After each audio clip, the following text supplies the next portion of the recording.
Qué gusto encontrarnos por aquí de nuevo. Yo soy Enrique Rodal y les doy la bienvenida a las alumnas y alumnos de lengua materna de segundo grado de secundaria.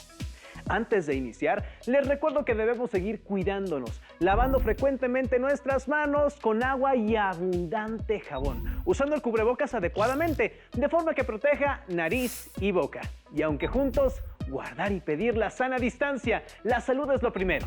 Además, ¿ya hicieron algo de ejercicio? Soy la profesora Arely Roa Ortega y efectivamente es un gusto encontrarnos por aquí en una sesión más de Lengua Materna 2, en la cual hablaremos sobre los acrósticos y sus características. ¿Acrósticos, profesora? Eso no sé qué es, pero suena bastante interesante. ¿Qué le parece si vamos a empezar? El aprendizaje esperado para esta sesión es crear textos poéticos con formas gráficas y específicamente nos centraremos en el propósito, identificar características de acrósticos. ¿Formas gráficas, profesora? ¿Que los poemas no son todos iguales, hechos de líneas y ya? Bueno, ¿a qué se refiere con eso? A cómo podemos analizar y estudiar las estructuras poéticas, no solo por las palabras seleccionadas, sino también por las formas y figuras que se crean a partir de los textos poéticos, que no son solo líneas, como dices. Un buen ejemplo que te va a servir para aclarar tu duda son los acrósticos. Los materiales que vamos a necesitar para esta sesión son su siempre confiable cuaderno, lápiz o bolígrafo para que puedan tomar notas. También podría ayudarles tener a la mano su libro de texto. Recuerden que todo lo que vean es para reforzar su conocimiento, así que les recomiendo llevar un registro de las dudas, inquietudes o dificultades que surjan al resolver los planteamientos, pues muchas de estas las podrán resolver al momento de consultar su libro de texto y, claro, revisar sus apuntes. Para iniciar, lean conmigo el siguiente texto. Aurora, de Alfonso Reyes. Alondras cantan y ya. Un ansia de amanecer, remece la noche ida, oro y plata y rosicler. Respóndeme, ¿quién será? Aurora, ¿quién ha de ser? ¿Qué es lo primero que notan en este poema? Pues es muy breve y creo que habla de la aurora, del amanecer, como lo anuncia el título. Veamos de nuevo el texto, pero esta vez te propongo que no lo leas como si fuera cualquier otro poema, sino que pongas atención a la primera letra de cada verso. A ver qué descubres. Perfecto. ¡Qué casualidad! El inicio de cada verso forma la palabra aurora, como el título del poema. Así es, pero no es ninguna casualidad. Así son los acrósticos. ¡Ay, esos son! ¡Qué curioso! Y qué rara palabra para decir eso, profesora. ¿De dónde viene? La palabra acróstico proviene de dos raíces griegas. Acros, que significa extremo, y esticos, que significa surco, línea o verso. Eso quiere decir que el acróstico es el extremo de un verso o un verso al extremo. Más o menos te acercaste, pero ¿qué te parece si analizamos un significado un poco más extenso? Por favor, profesora.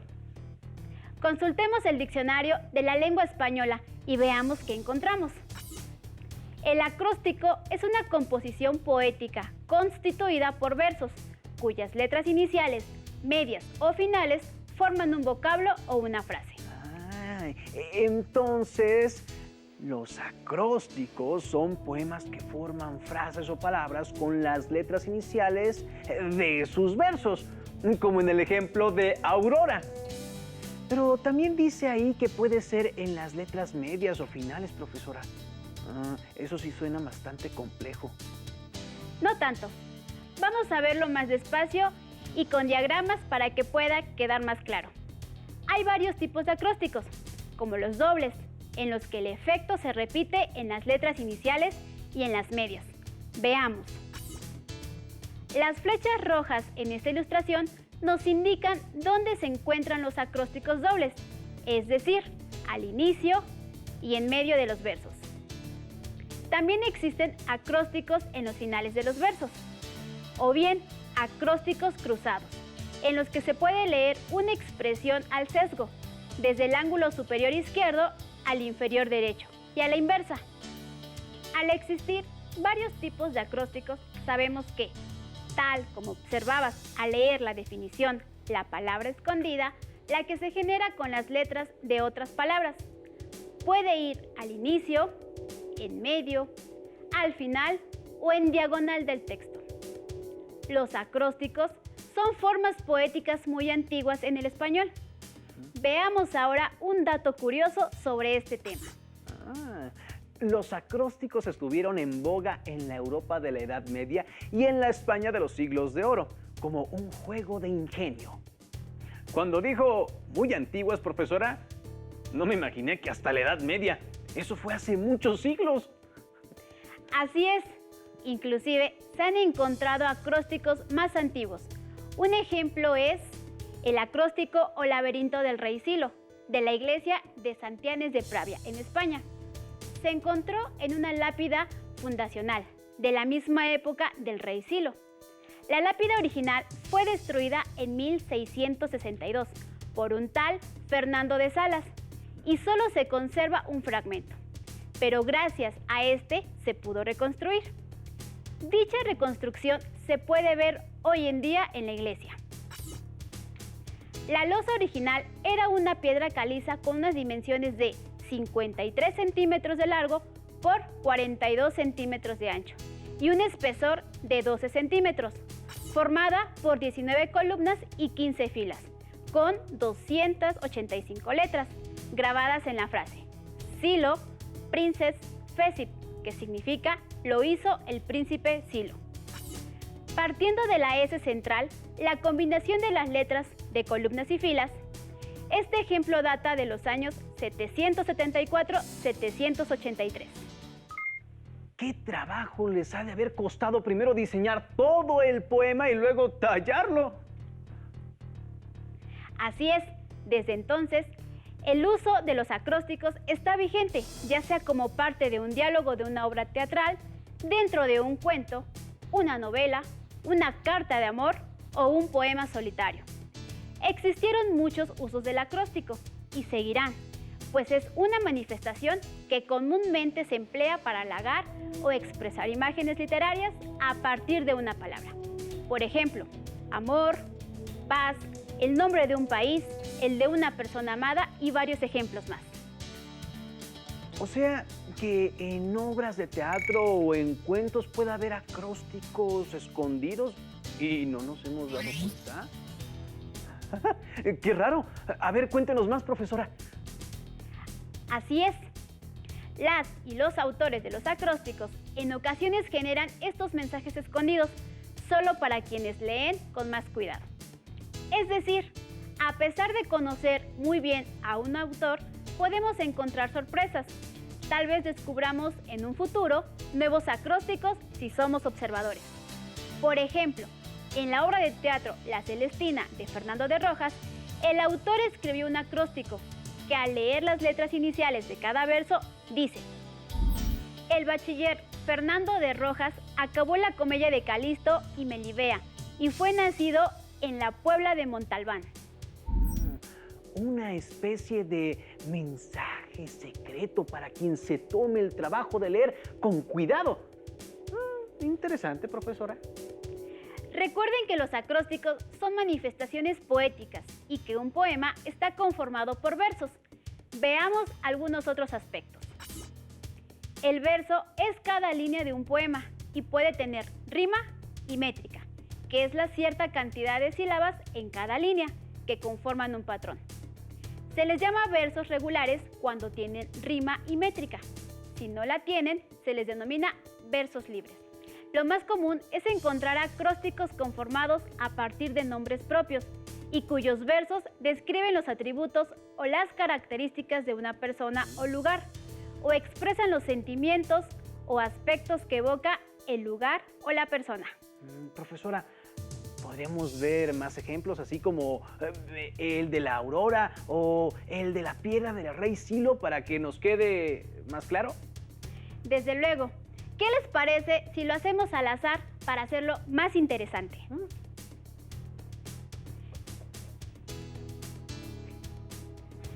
Pero, ¿qué vamos a hacer? Veo nada más la urna. He preparado una urna muy especial con algunos de los acrósticos que los pueden ayudar a revisar las características de estos singulares textos. Aquí la tienen.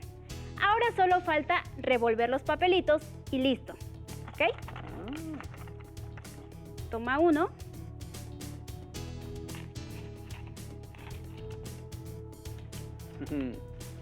Y dinos qué acróstico salió primero.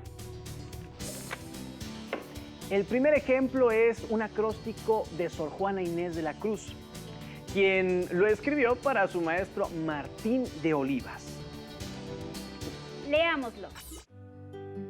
Soneto a Martín de Olivas. Máquinas primas de su ingenio agudo, a Arquímedes, artífice famoso. Raro renombre dieron de ingenioso, tanto el afán y tanto el arte pudo. Invención rara, que en el mármol rudo no sin arte grabó, maravilloso de su mano, su nombre prodigioso entretejido en flores el escudo. Oh, así permita el cielo que se entregue, lince tal mi atención en invitarte, y en el mar de la ciencia así se anegue. Bajel que al discurrir por alcanzarte, alcancé que el que a ver la hechura llegue, sepa tu nombre del primor del arte. Sor Juana Inés de la Cruz, Soneto Martín de Olivas, Sueño melancólico, México, Ediciones SM, 2005, página 75. ¿Qué les pareció? ¿Encontraron el mensaje escondido? Pues encontré unas partes, pero como hay palabras mal escritas como bajel, pues yo creo que no estaba buscando en el lugar correcto. Porque bajel es con B, ¿no, profesora? Bajel, tienes razón, es un término que significa embarcación y se escribe con B. Pero no es un error. En este caso, bajel está escrito con V por una licencia poética para formar el acróstico. Y bueno, ¿y qué es eso de las licencias poéticas? ¿Y quién las reparte?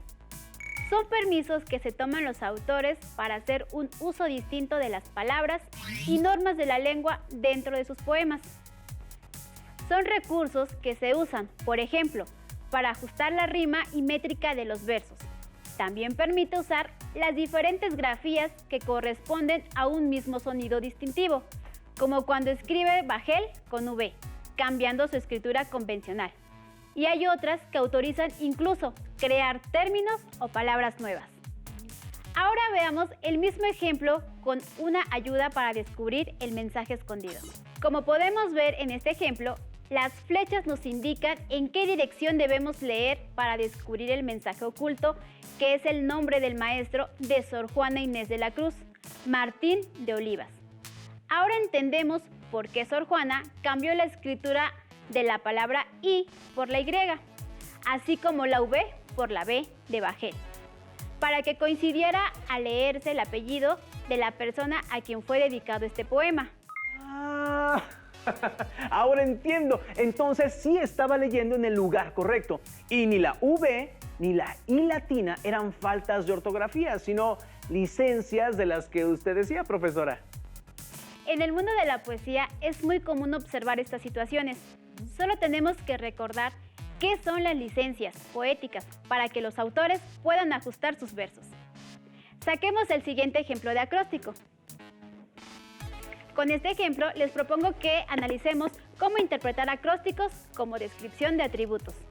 Recuerden que muchos poemas se describen ya sea un objeto o se desarrolla en algún concepto, y todos los versos y las ideas que se exponen giran en torno de este objeto o concepto.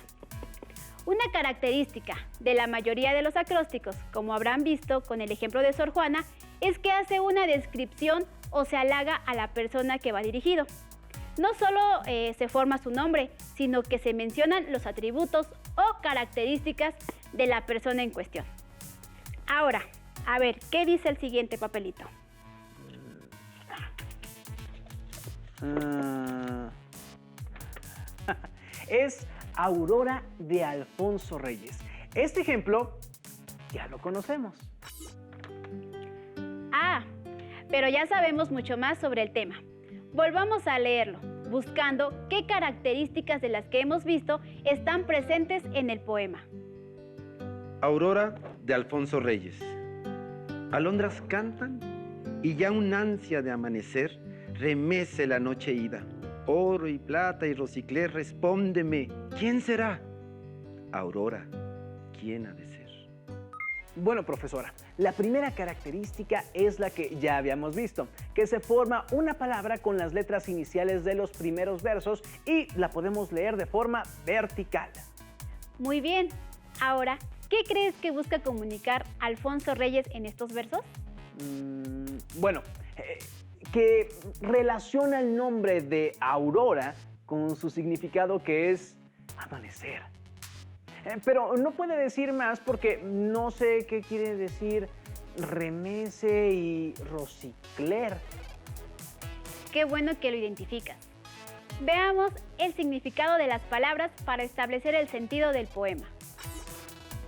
Remecer significa mover reiteradamente de un lado a otro.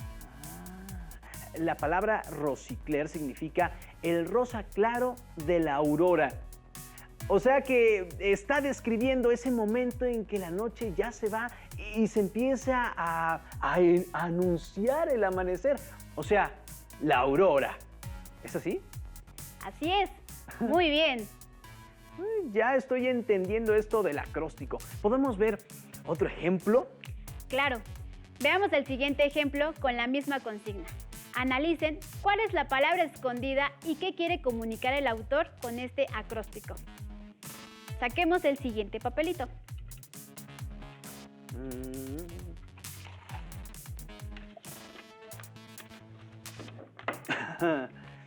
Ahora es el turno de acróstico de Francisco Briz Hidalgo.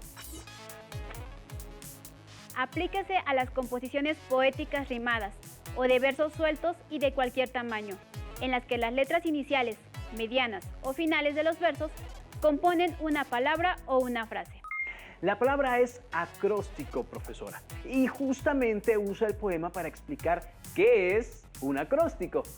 Estos poetas son bastante ingeniosos. Exacto. Vemos que el autor generó la exploración del acróstico utilizando la explicación de lo que es. ¡Vaya creatividad!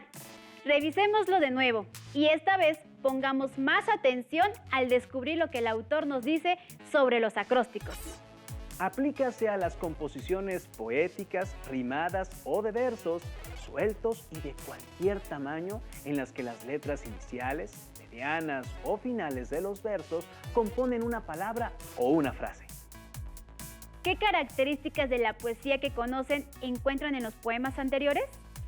Bueno, es como si fuera un repaso de todo lo que hemos visto en esta sesión, pues menciona las características de los acrósticos.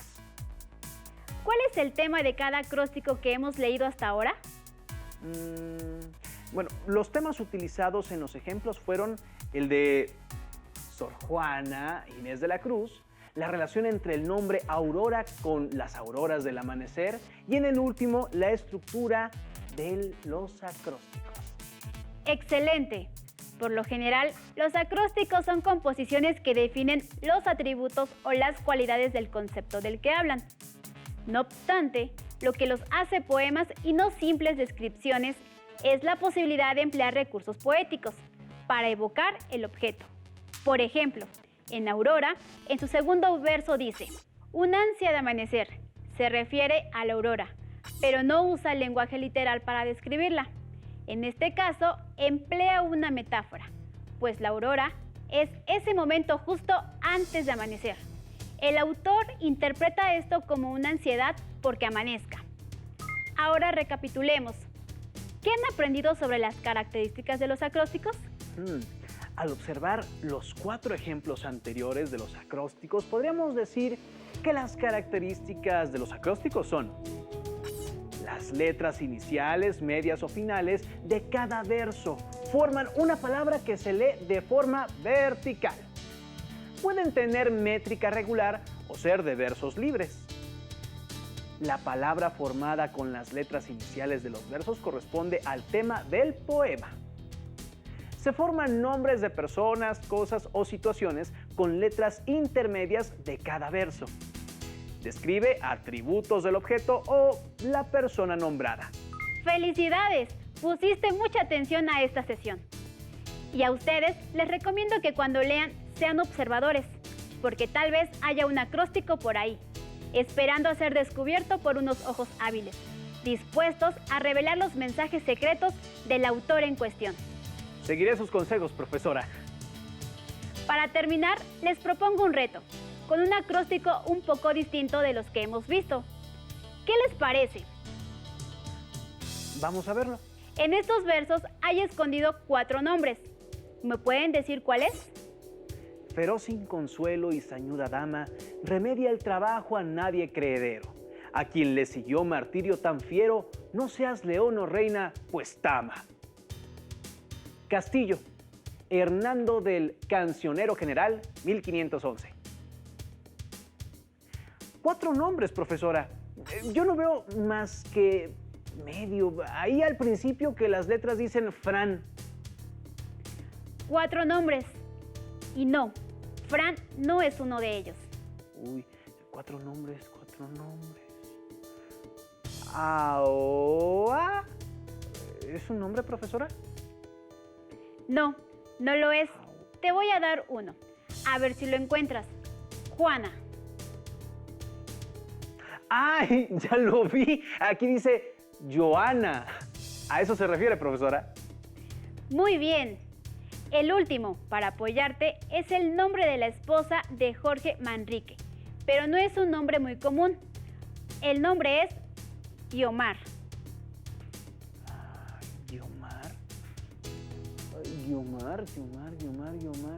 Guiomar. Aquí ya lo vi. ¡Felicidades! ¿Qué tal les fue a ustedes? ¿Descubrieron los nombres?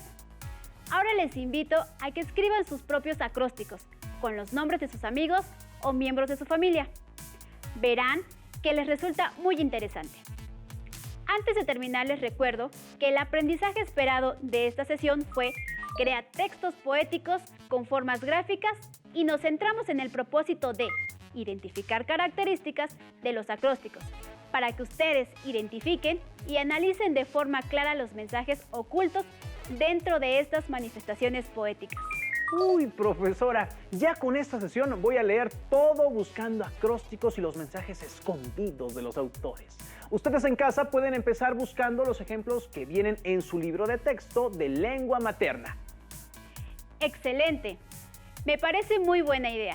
Y no olviden escribir en su cuaderno las 5 características de los acrósticos. Otra opción puede ser investigar más sobre las características de los acrósticos en medios digitales o con sus profesores. Muy buena propuesta. Recuerden que preguntando se llega a Roma.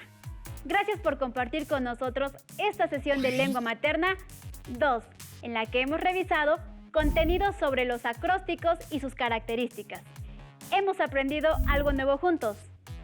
¡Hasta la próxima! Si tienes dudas o necesitas ayuda, llama al Centro de Apoyo Pedagógico a Distancia. El número de teléfono para secundaria es el 55 36 01 71 23. Si requieres consultar los libros de texto en versión digital, recuerda que los puedes encontrar en la página conalitech.cep.gov.mx.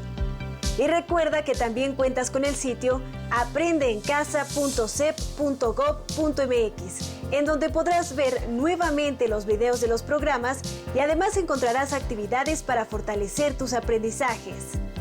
También te invitamos a que consultes las plataformas nuevaescuelamexicana.cep.gov.mx y tripulantes.cep.gov.mx.